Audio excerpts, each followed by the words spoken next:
Donc, merci à toutes et tous d'être présents et je remercie le CILMO aussi pour cette invitation à ce que le ROF, le Rassemblement des opticiens, intervienne et montrer l'action syndicale pour préparer l'avenir et travailler ensemble à notre profession.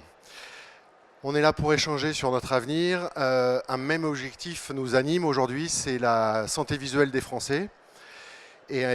Pour une santé visuelle de qualité, durable. Et je rappelle que l'action syndicale aujourd'hui, c'est une action à la fois pour protéger, défendre, mais aussi construire ensemble notre avenir, construire ensemble quel est le métier de demain et qu'est-ce qu'on veut comme métier comme pour l'opticien. Ce matin, on parlera primo-prescription, où en est-on. On va parler aussi des innovations, des opportunités pour notre métier, l'avenir de notre métier. Et bien sûr, le sujet qui intéresse tout le monde aujourd'hui et qui est un sujet très important, c'est la fraude dans notre profession.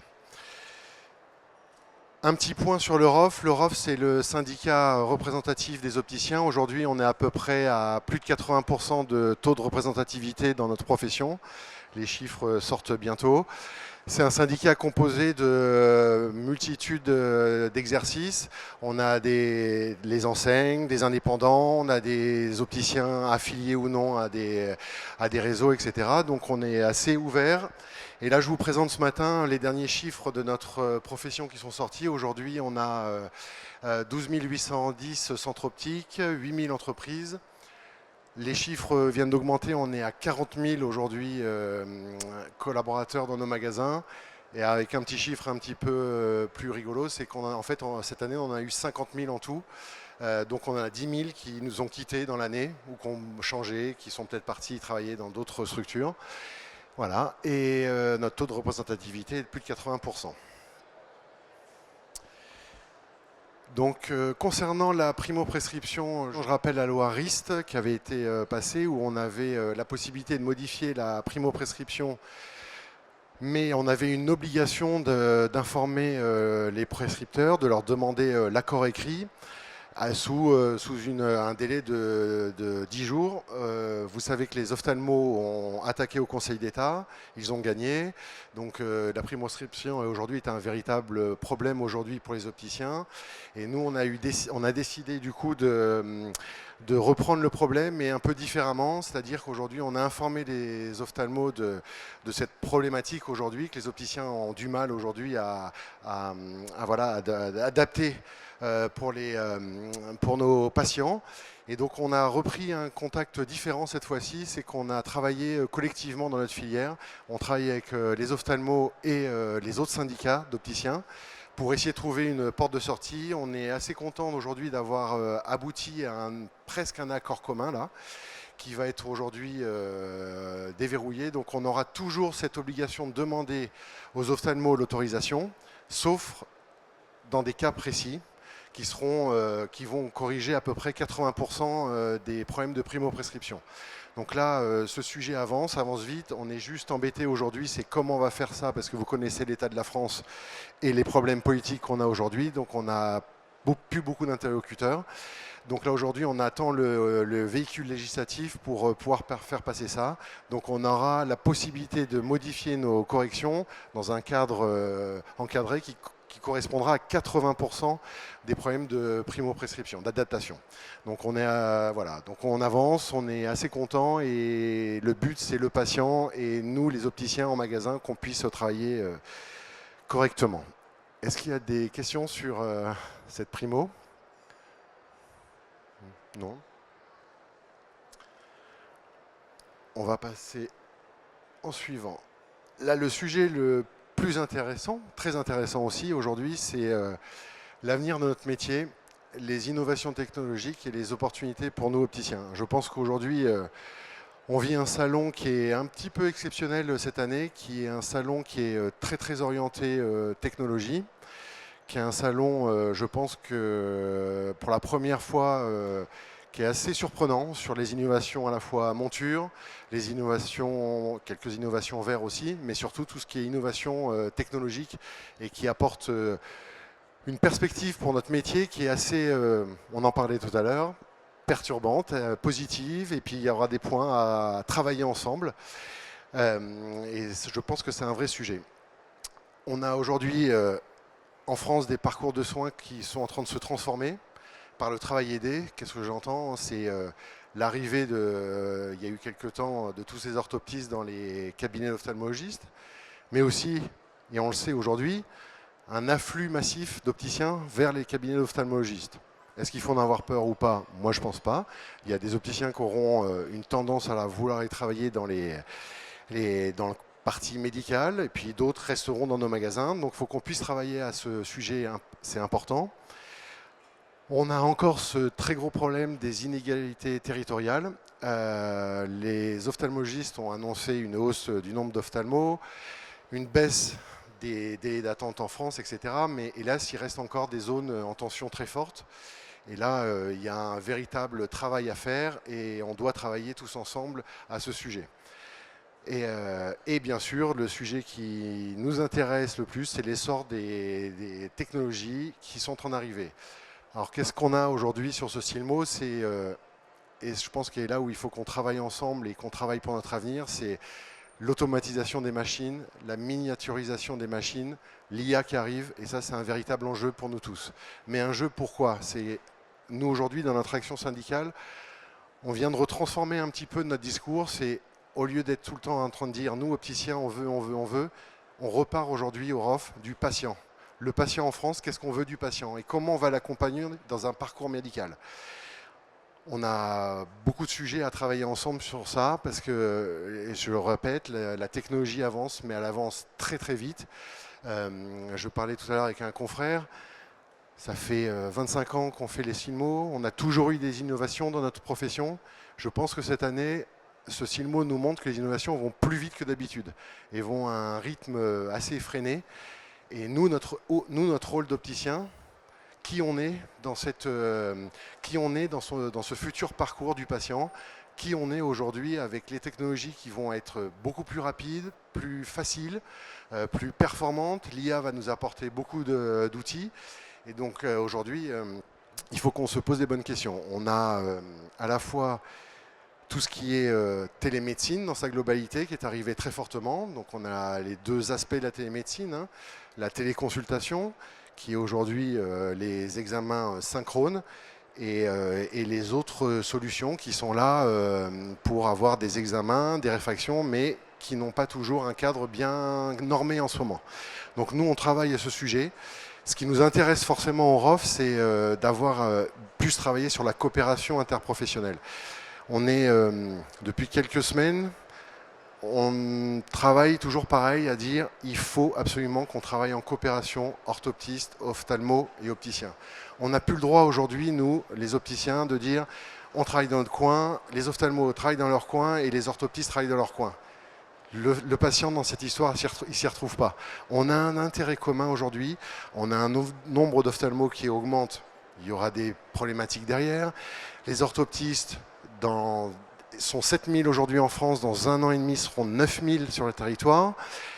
Aujourd'hui, on a peu d'ophtalmos, peu d'orthoptistes qui viennent s'installer en territoire sous-dense, donc c'est un véritable problème. Et nous, aujourd'hui, opticiens, je le rappelle, 14 000 magasins, on est au plus proche de la population, donc on doit rentrer dans un cadre plus précis de coordination. Voilà, on n'a plus le choix et on a eu de nombreuses conférences, on a eu de nombreux entretiens sur ce CILMO.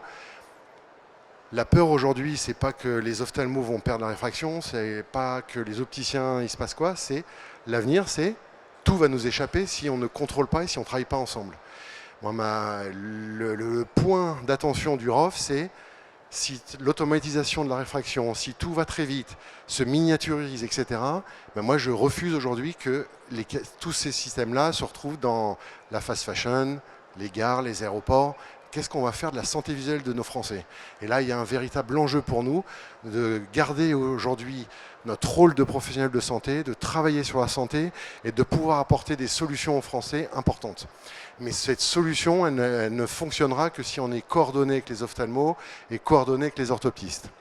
Donc aujourd'hui, on cherche une coopération et mettre en place des expérimentations aujourd'hui en France. On est en train de travailler dessus avec les ophtalmos, les autres syndicats, pour essayer de trouver des coopérations pour que les opticiens puissent accéder à un système différent de travail en lien avec les ophtalmos. Bien sûr, avec des systèmes de messagerie sécurisés. On souhaite aussi que les ARS s'engagent plus, puisqu'aujourd'hui, dans tout ce qui va être technologie, la problématique qui arrive aujourd'hui, c'est la continuité des soins. Je m'explique, c'est quoi? Le problème, c'est qu'aujourd'hui, si un opticien fait des examens, on va travailler sur le fait que ça ne soit pas un ophtalmo à 600 km qui signe une ordonnance. C'est impossible pour la continuité des soins. C'est impossible pour le français, puisqu'aujourd'hui, si on détecte un problème, comment ce problème va être traité? Donc ça, c'est un problème récurrent en ce moment, qui est important, qui n'est pas tolérable, et il faut absolument qu'on travaille sur de la territorialité des soins coordonnés et responsabilisés par les ARS, puisqu'on puisse faire des examens et que tout soit pris en charge par des ophtalmos locaux, on va dire, excusez-moi, et pour qu'après, si jamais un dépistage puisse se faire, on puisse orienter sur du travail médical derrière. Voilà, donc ça c'est important. Hop. La réalité et nos points d'attention aujourd'hui sont importants, c'est les attentes des patients.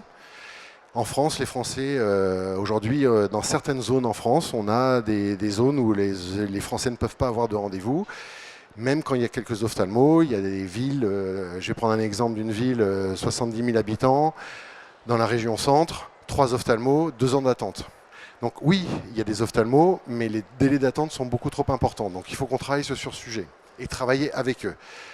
La fiabilité des technologies, donc là, elle avance très vite. Et nous, aujourd'hui, on veut cette transformation des parcours. Un examen, des protocoles, transmission sécurisée à un médecin avec avis médical, voire ordonnance. Voilà, donc ça, ce sont les vrais sujets d'avenir et les vrais sujets qu'on doit travailler pour continuer d'être présent et d'être présent auprès des Français et pour leur santé visuelle. Est-ce qu'il y a des questions sur ce sujet, qui est quand même le sujet le plus important du CILMO en ce moment, 2025?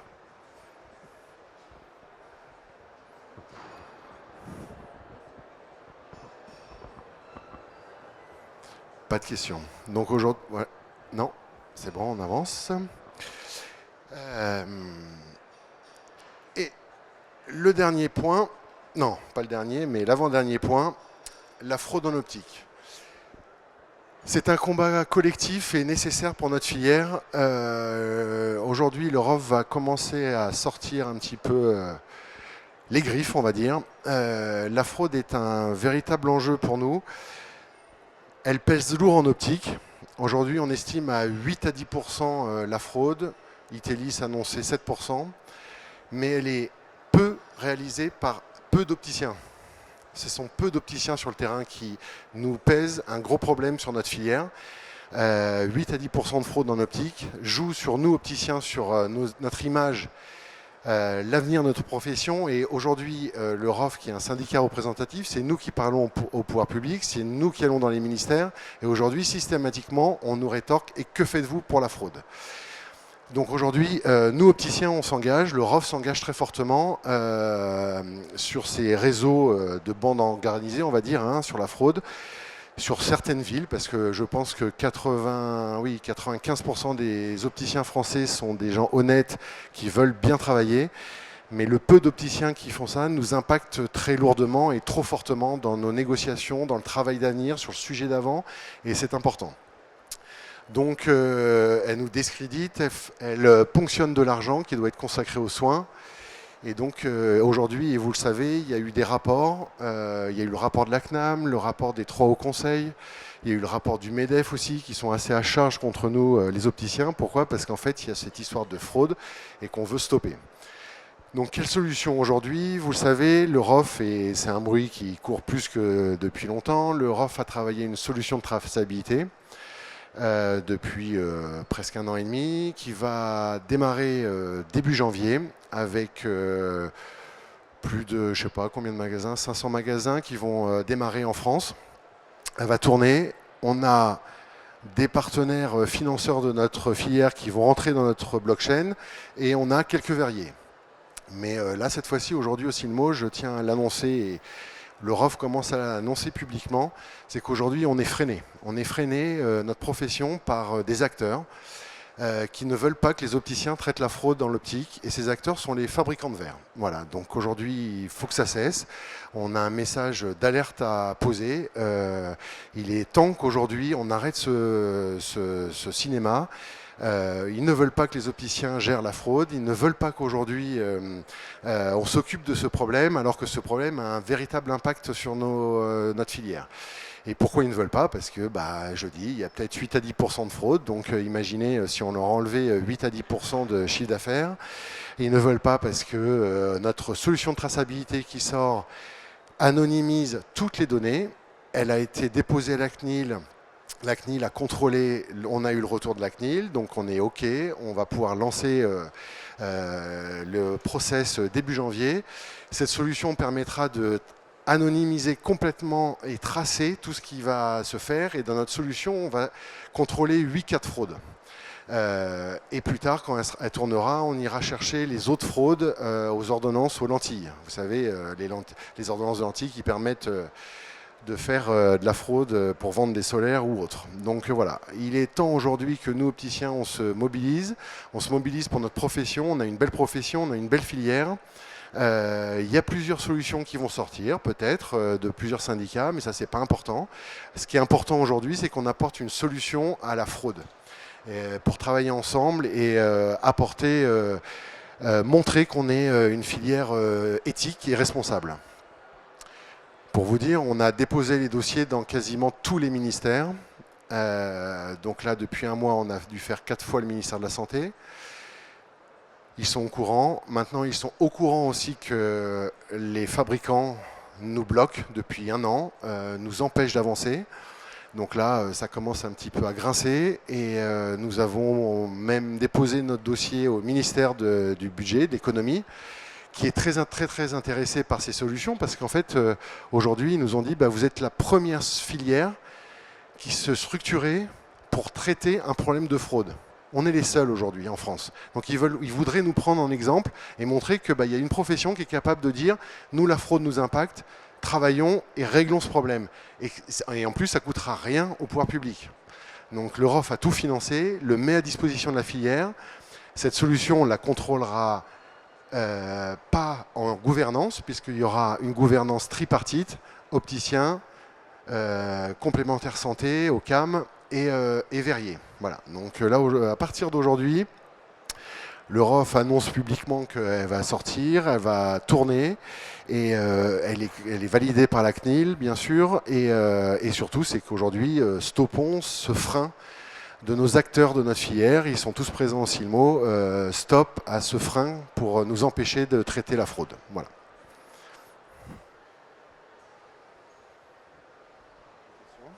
Des questions ?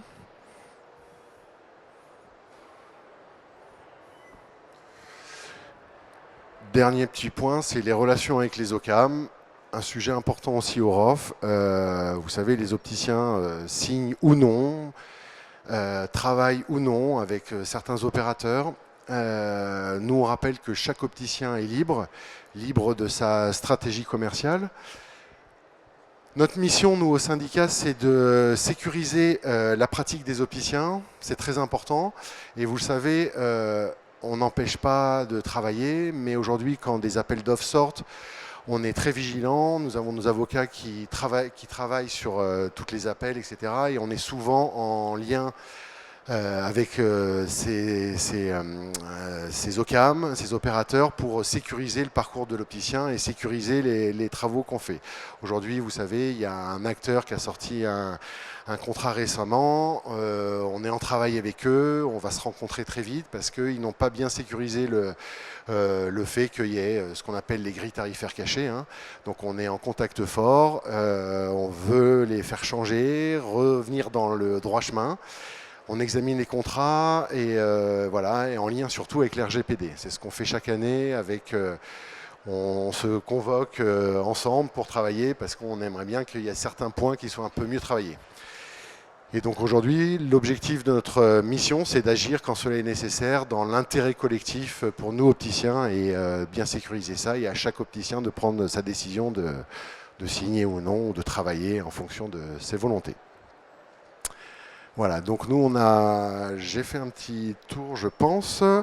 On est donc aujourd'hui, je dis aussi que le ROF, et ça c'était important pour nous, je remercie le CILMO, c'est qu'aujourd'hui on a décidé aussi de plus venir au contact des opticiens, à vos rencontres. Il est important parce que depuis quelques années, les opticiens n'arrêtent pas de dire mais on ne sait pas ce que font les syndicats, qu'est-ce que vous faites, à quoi vous servez.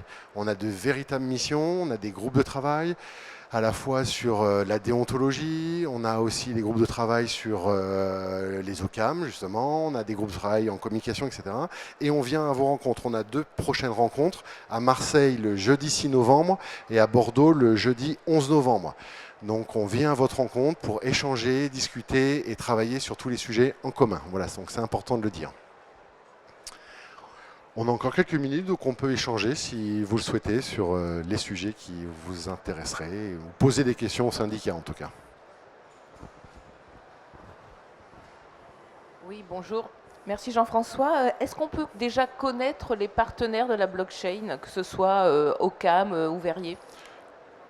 Alors les verriers, ce ne sont pas des verriers majeurs, puisque comme je disais aujourd'hui, je sais pas. Alors je peux donner des noms. On a OptiSuisse, Rodenstock et le troisième.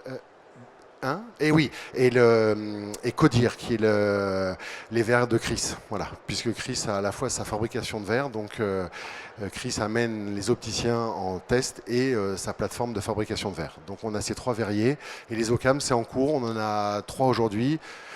Et on est en travail dessus. C'est des OCAM ou des réseaux de soins? Alors, je ne sais pas s'il est... Bon, si, il est allumé. Alors, on communiquera avec eux le moment venu, mais en fait, on lance la blockchain pour générer des écritures de commandes et d'expédition de verre et de confirmation de livraison. Ce qui nous importe, c'est de faire tourner la solution, qui est un standard technique, de générer un certain nombre de lignes dans la blockchain et d'aller aussi ensuite vers nos partenaires réseaux et ou assureurs. On est en train d'en discuter pour leur montrer que ça marche et pour leur permettre en fait de faire des contrôles. Donc ce qui nous importe, c'est de générer déjà les écritures, puisque les OCAM n'ont pas vocation à écrire sur la blockchain, mais plutôt à relever les non-conformités et à interroger la base. Donc la décision majeure, en fait, c'est d'avoir trouvé des partenaires industriels pour montrer que sur 8 cas de fraude au verre exclusivement, on est en mesure de, en tout cas, générer des éléments de contrôle ciblés là où il y aura non-conformité.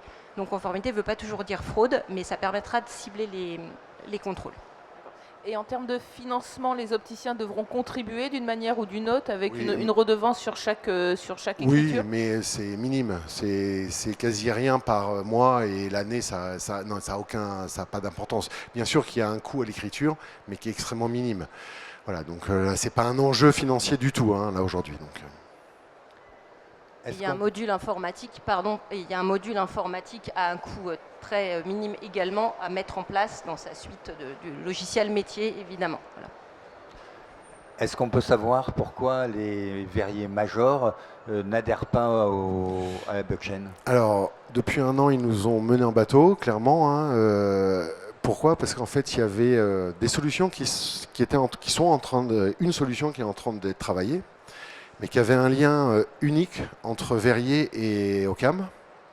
C'est celle de Santé Claire? Oui. Aujourd'hui, elle ne nous pose pas de problème. Tant qu'elle reste dans les clous de la RGPD, nous on a informé aujourd'hui que cette solution devait respecter la RGPD et les échanges de données de santé. Donc nous on sera vigilants. Aujourd'hui, la problématique aujourd'hui de l'énorme avantage de notre solution et une problématique pour eux, c'est qu'aujourd'hui on a une anonymisation totale. Donc en fait, il n'y a pas de données de santé qui vont transiter. Bon, elles les ont déjà, mais nous aujourd'hui notre solution n'apporte pas d'autres données aux OCAM ou aux verriers, voire bloque un peu plus les verriers sur des sujets. Nous, ce qu'on dit aujourd'hui, c'est peu importe si la solution elle fonctionne entre les verriers et les OCAM, ce sont à travers leurs accords de négociation, etc. Peu importe si elle fonctionne. Mais pourquoi avoir exclu les opticiens? Mais là, il n'y a rien de nouveau, en fait, parce que Santé Claire annonce depuis déjà plusieurs années qu'ils ne sont pas favorables à la blockchain parce qu'ils ont développé de leur propre côté un système antifraude et qu'ils ne veulent pas financer un autre système. Donc, et Santé Claire, ce n'est pas 100% du marché. Non, par c'est- rapport à ce que représente c'est ça. Voilà. le marché des verres auprès des Tout à fait. majors. Tout à Donc, fait. donc ça veut dire qu'il y a aussi d'autres raisons qui empêchent. Je l'ai dit tout à l'heure, hein, 8 à 10% du marché. 8 à 10%. Donc si on réfléchit, 8 à 10% des commandes de verre. Oui, mais est-ce que les 8 à 10% d'opticiens qui fraudent Non, il y en a- commandent aussi chez les majors? On peut aussi. C'est ça, je sais pas. Mais en fait, il y est-ce qu'il y a avait... des raisons, est-ce qu'il y a des raisons techniques? Est-ce qu'il y a Non, aucune des raison raisons technique. qui sont Non. Alors je vais vous expliquer, même le syndicat des fabricants, suite à Le la GIFO. présentation, le GIFO, suite à la présentation de notre part de notre solution, on leur a donné notre solution technique, ils l'ont. Quelques semaines après, mois après, j'ai reçu une lettre du GIFO nous demandant de nous expliquer ces points-là, ces points-là. Est-ce qu'on pouvait réfléchir à des évolutions? On a répondu à toutes les questions et on a répondu à toutes leurs demandes. Et je suis allé même un peu plus loin.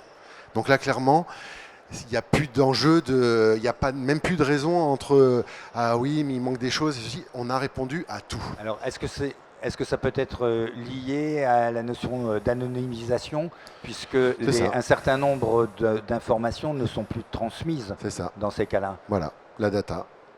Oui. On Donc, bloque la récupération de certaines datas. Donc forcément, ça agace certains acteurs qui aimeraient récupérer la data. Et donc il y a une raison aussi là-dessus, oui, ça c'est sûr. Merci. Eh bien, on va pouvoir conclure. Merci beaucoup et puis à très vite. Merci beaucoup.